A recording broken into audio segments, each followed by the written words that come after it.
So we have Stephanie Rupert, who's a fourth-year DPhil candidate, and she's in the Religion and Science cohort in the Religion faculty at Oxford, and she's written, you're writing your thesis on religious qualities of science. Maybe a bit unusually for a DPhil candidate, she's a twice best-selling author in the field of women's health, and she's also hosting a podcast called The Meaning of Everything. So she's going to be talking about the kind of knowledge that eats other knowledge.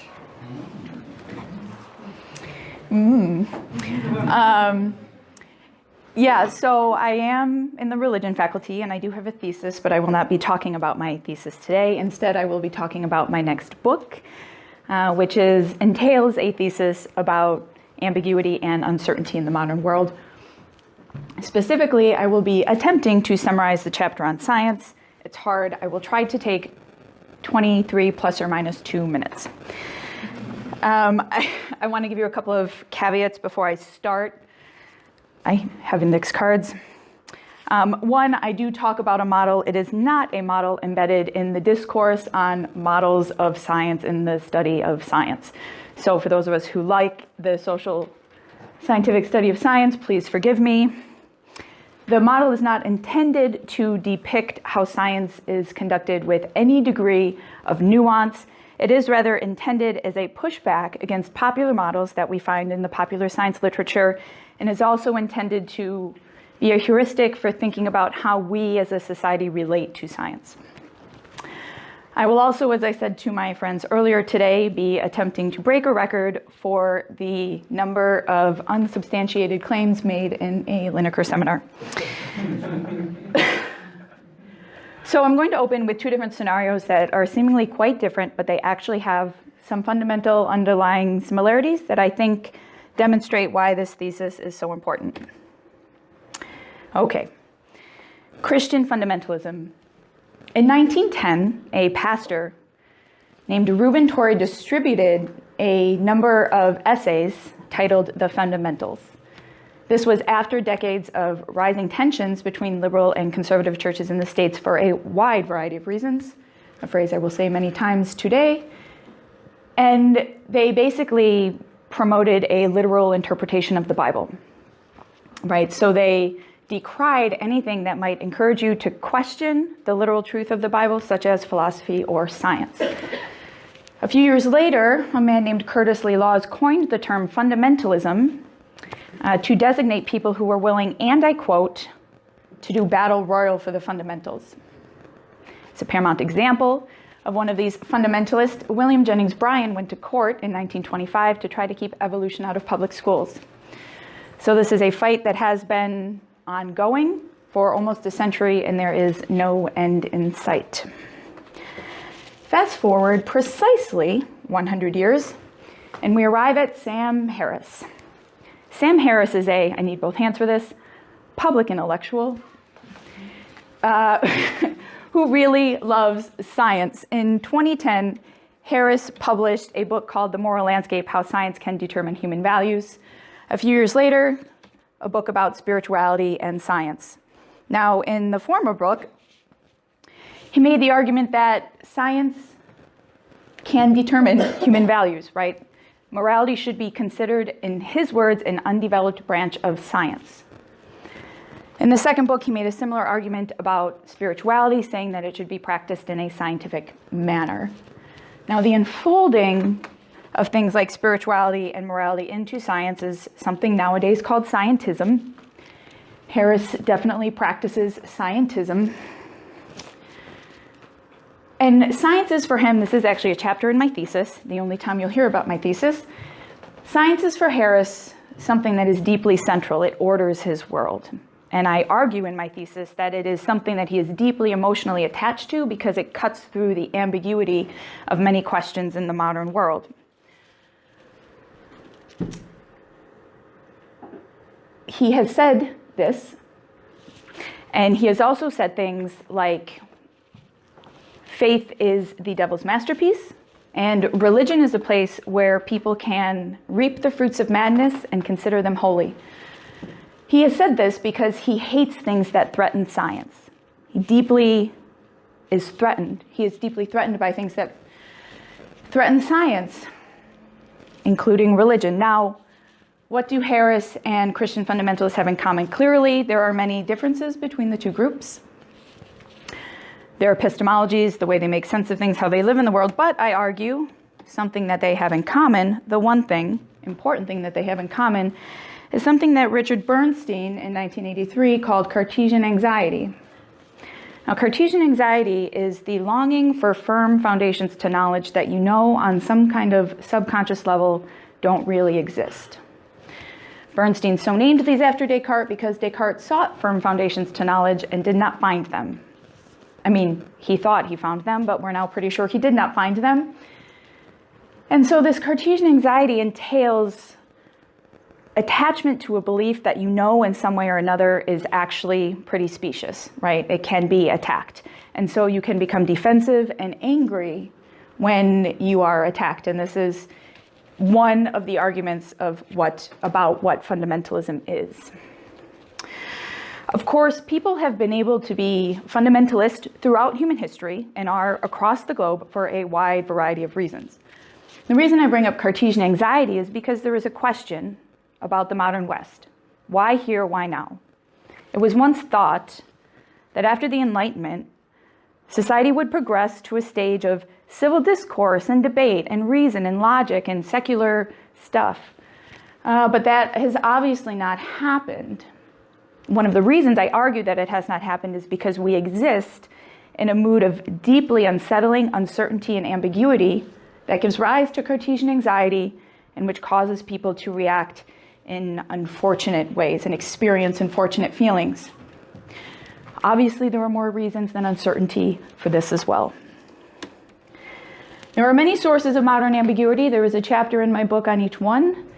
We can talk about them at any given point in time. Today, I am talking about science.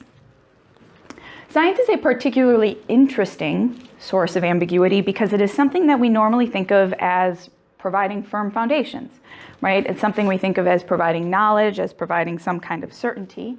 But my argument is that there is actually another side to science that actually has the opposite function. Current popular models of science don't account for this. And so I am going to spend this talk talking about another way to think about science and then why it is important. And a brief note, I really like science. I'm not saying science is bad. This part of science, this other side of science, isn't a bad thing. It's very important. But it is something we need to pay attention to if we want to understand the way that our society responds to science. So arguably the most popular model of science today is one I call the teleological model. You could call it linear, progressive, or the theory of everything model. And it's a simple knowledge. Scientific knowledge begins at some point around the 16th century, and then it gradually accumulates for a while. And then at some point in the future, we will arrive at a point at which we know pretty much everything that is important to know about the universe. Now, in this model, we have increasing understanding, increasing knowledge, certainty. This is so much so the case that Stephen Hawking, in his 89, anyway, in his book, A Brief History of Time, he concluded the book with an argument that with science we would one day know, and I quote, the mind of God. And this is unfortunately the funniest part of this presentation. So a current theoretical physicist named Marcelo Gleiser, apparently it does not stop, has taken a look at this model and called it the fallacy of final answers. Gleiser has written a book on this, The Island of Knowledge. In this book, Gleiser argues that the previous model is over-interested in the idea of certainty. In Gleiser's opinion, science is actually much more about questions than it is about answers. Knowledge does grow, for Gleiser. This is a body of knowledge, and it does have an increasingly accurate depiction of science, depiction of the universe throughout time. But as it grows, so does the surface area against which it is bounded by the unknown. And so an example of how this could happen, say you discover the proton, right? You don't end there. You don't have an answer. You're not like, peace, guys, bye, I'm going home. you have multiplying questions, right? What does a proton weigh? What is its charge? What is it doing next to a neutron, right? What is it made out of? Now, you could, of course, say that hypothetically, at some point in the future, these kinds of questions would come to an end. Gleiser's argument is that that assumption is false. And we have no reason to believe that these kinds of multiplying questions that we have continually encountered in science would ever come to an end, in part, though not exclusively, because the universe is 13.7 billion light years across. Okay, so I really like this model. I appreciate the open-endedness of it. I like the way it pushes back against what I sort of think of as the allure of finality of the previous model that I just talked about. But something that I think needs to be added to this model, if we want to really understand or depict science, and especially how we interact with it as a society, is to focus on the way in which knowledge is constantly being recycled by the sciences. I have called this the Ouroboros model. Unfortunately, it's hard to pronounce. I had to Google how to pronounce it. It is so named after the snake that eats its own tail. Another way that you could look at this is like the loading symbol that is currently utilized by a number of technological platforms. Now, many of us know that in 1962, this is annoying, in 1962, Thomas Kuhn revolutionized the way that we think about science. He introduced the idea of paradigms. Before Kuhn, it was pretty much assumed that science had some sort of access to capital T truth, right? And they were progressively moving towards it.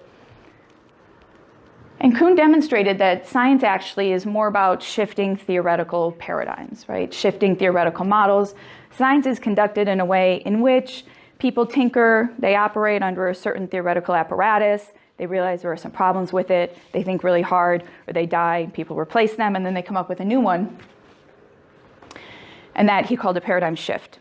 And so in this way, scientific knowledge, it is progressing in a sense, but it is also recycling.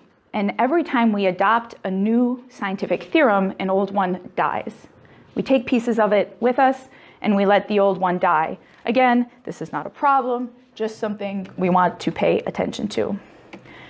We can easily map on top of Kuhn's idea the fact that knowledge is not just scientific, right? We have knowledge in our society that comes from a wide variety of sources, and it is all subject to scrutiny of all sorts, including scientific scrutiny. Now, there was once a time when all knowledge was known and not through science as an institution with a capital S at all, period. We inherited knowledge from wisdom traditions through narratives from our shamans. And it's actually not until very recently, a few hundred or a few thousand years ago, that we developed institutions that encourage us to systematically question, analyze, deconstruct, fallibilistically test and repeat our information, right? So this is a very, very new phenomena in terms of the arc of humanity. And all knowledge is subject to this exact same process of being what I think of as churning through, or tilling, or eating, if you want to be Freudian, churning through this process. And this is important. I'm going to make an argument for why. Why does this matter? Why does it matter that when we do this, science is deconstructing our knowledge, right? Why does it matter that, in a sense, things are not stable?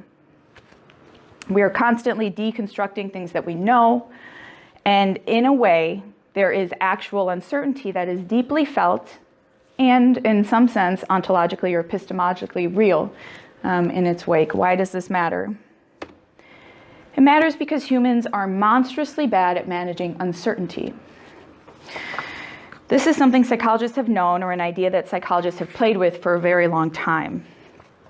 In 2016, it was shown in a particularly elegant, I think, experiment, precisely just how uncomfortable uncertainty is.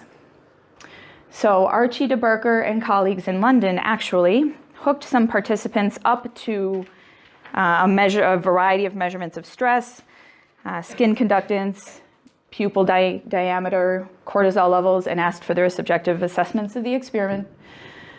And then they had them play a computer game in which they had to predict if snakes were under rocks. And if there were snakes under rocks, they would be shocked and it would hurt.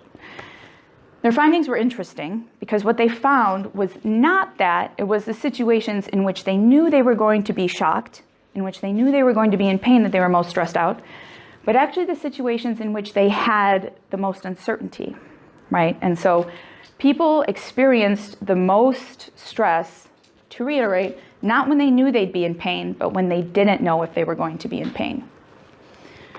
So this demonstrates, in one way, how deeply uncomfortable uncertainty can be for us.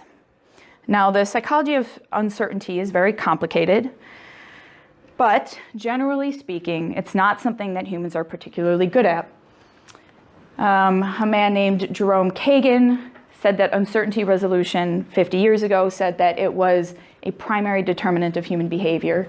More recently, a famous psychologist named Eric Kruglansky has talked about a need, generally speaking, although it is very culturally conditioned, that humans have for cognitive closure. Now, we really like cognitive closure in the sense that we like to have a world that makes sense to us, right? We like cognitive closure so much that we spontaneously generate explanations for phenomena in our environment. Of course we do this. This makes sense. We do it so automatically we don't even know that we're doing it, but we are constantly generating plausible explanations. It also makes sense that these plausible explanations are generated from information that we already have. But what's very interesting about when we do this is that both the information that we resurrect to account for this new phenomena and the explanation for this new phenomena become somewhat cemented as they come together, right? They become somewhat cemented. They are mutually reinforcing because they provide the sense of closure that is so comfy to us, and because the prospect of losing this closure is so uncomfortable. In fact, generally speaking, when people have a high need for certainty, which is circumstantially dependent, when people have a high need for certainty, they will reject new evidence if they have recently formed an opinion, precisely because they have formed an opinion and it has, in some sense, become cemented in their cognitive and emotional infrastructure. So I want to ground this conversation in the modern world, right? Why am I talking about this today? Why now? It is my hypothesis that there is a certain kind of knowledge that we have, that people have historically had, that is more uncertain today than it has ever been. And it also happens to be a kind of knowledge that is deeply embedded in our cognitive and emotional infrastructures. And so what is this type of information that is deeply embedded? Goodbye, 7 p.m. friends. Please feel free to leave. There's only a few minutes left. They are cognitive defaults. So a cognitive default is something that in the cognitive science of religion literature, is something that is very easy for a human to do. It comes very naturally to us. And it's simply a remnant of evolution, right? It's a byproduct or a hangers-on of some sort of earlier evolutionary process. Now, there are many different cognitive defaults. The most popularly studied one is the tendency to overdetect agency in the environment, or what we might say more colloquially is the tendency to believe in God.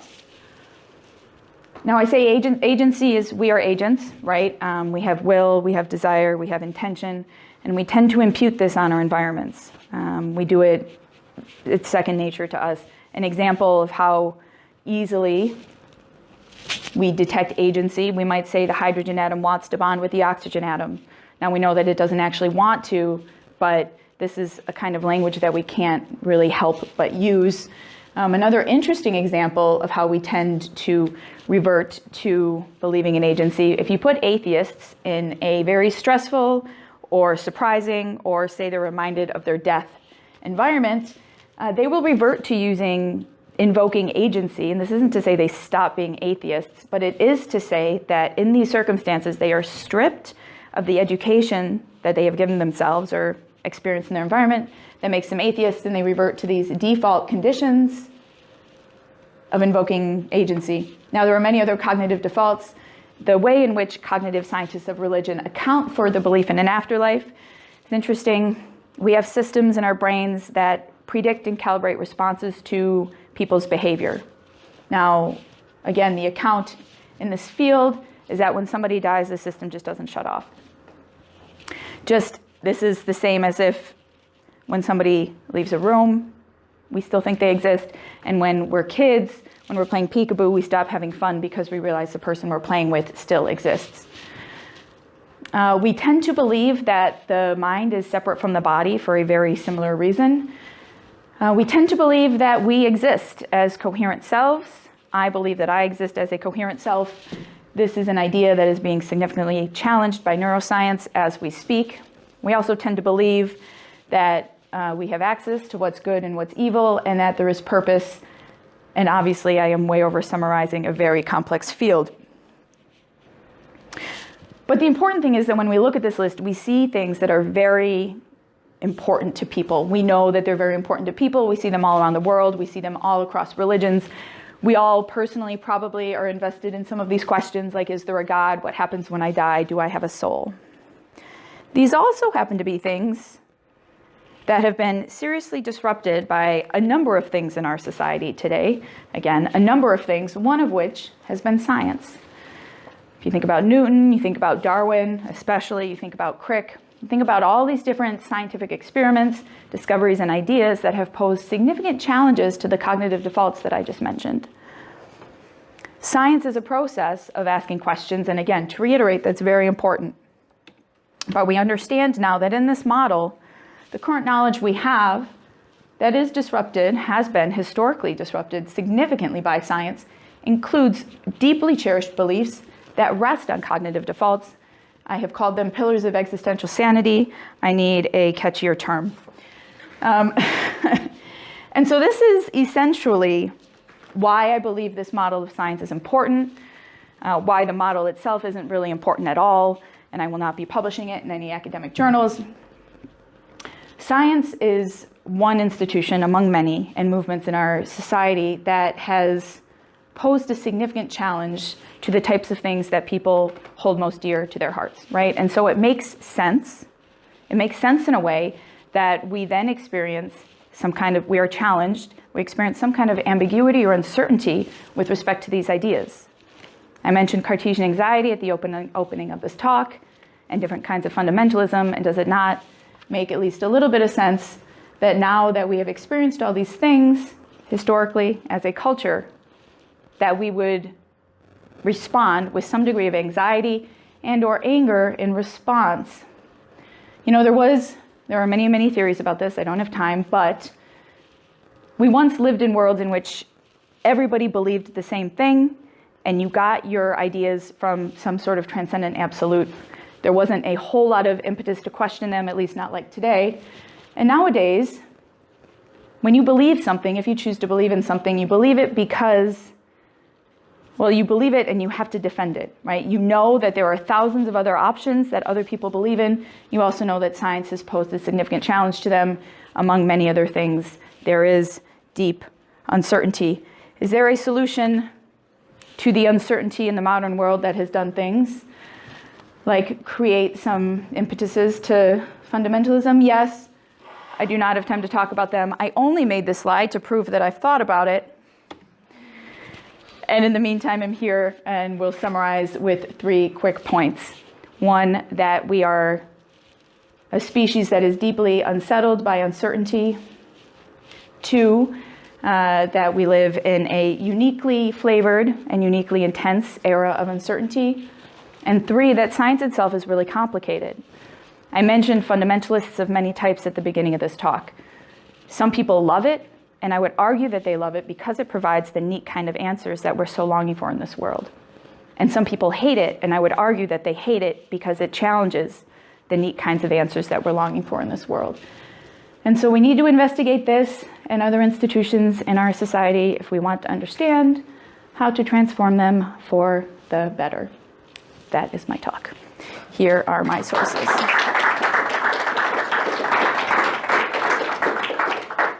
so we're running out of time. Can we take some questions together? I wonder, thank you. So very interesting. I wonder how much science becomes a straw man here, in the sense that we know science is complex in the sense that, you know, because of falsification, we can't prove things in the way that is implied by kind of popular understandings of science. Actually, epistemologically, it's not too dissimilar from the kind of narratives that we form of understanding now, where you have an opinion, then it's tested by someone saying, I agree, I disagree because. And I wonder whether the discussion is more about how science is perceived in society rather than what scientists do. Yes. Do we know? Please feel free to leave if you have to leave. Anybody? Any other questions? Oh, great. Oh, you have time to respond. Sorry. No. My answer was yes. This is a talk very much not about the nature of science, but the way in which we perceive it. So then yes. If we have time for follow-up question, how can we change the way we perceive it? Science. Well, in a landscape that's got a kind of an issue with knowledge and experts, not to be too kind of Brexity about it, how can we realistically change the way people understand this idea of science, in inverted commas, compared to a kind of more socially guided sort of, problematic, if you like, epistemology? Yeah. So these solutions have nothing to do with what you said. These are all about uncertainty generally in our society. This is a question I've put a lot of thought into. People generally answer with education, you know, and I actually find that answer to be deeply unsatisfying, because education is very important, but it's not going to give us an immediate fix, you know. And so, but I definitely think that there needs to be sort of a softening. I think we need to think about communities that resist science as resisting a threat, right? It's not that they're ignorant, it's not that they're stupid, it's that there is a threat here. And so we need to find ways to mitigate what is being threatened for them, right? Their worldviews. We need to find ways to hold space for their worldviews and the security they feel in their worldviews, while showing them that science will not destroy the stability that they have. I actually do think it probably will take a very long time, but that is what I would do.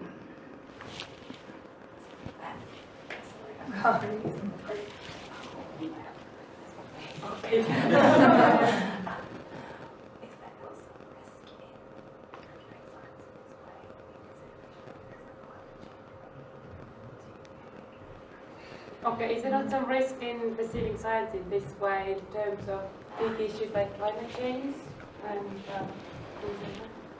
Actually, I went to a talk in this room last week where Harry Collins argued that something we need to pay attention to in climate change is the fact that science is a very ambitious endeavor that we need to understand it as a collaborative, ambitious endeavor that is working towards answers.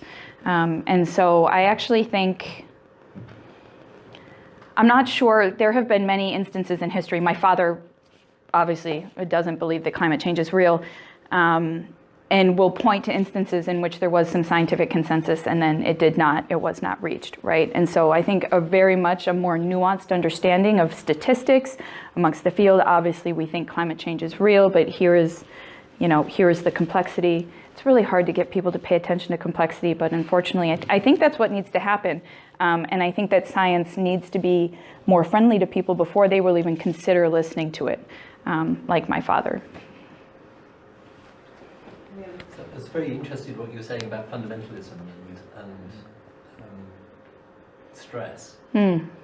So does stress cause fundamentalism, or fundamentalism cause stress? I mean, one would argue that ISIS is the cause of the crisis in the Middle East, but maybe it's the other way around. I definitely think it's both. I tend to think that humans are deeply embedded in our environments, and our environments work on us and cause feelings in us and attachments, and we respond to them with feelings and attachments. And so obviously growing up in a fundamentalist world will cause you to adopt the fears of that fundamentalist world and sort of participate in this cycle. But I think the causality definitely goes both ways. I was interested in your cognitive default conversation. Was that Pascal Boyer and Harvey Whitehouse, or was that more in psychology?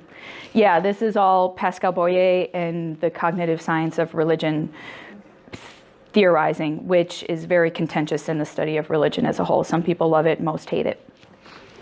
I think it's pretty valid. Generally speaking, we can discuss another time if you want. I have opinions. They're done. There's no hands. Okay. Okay. So, thank you again.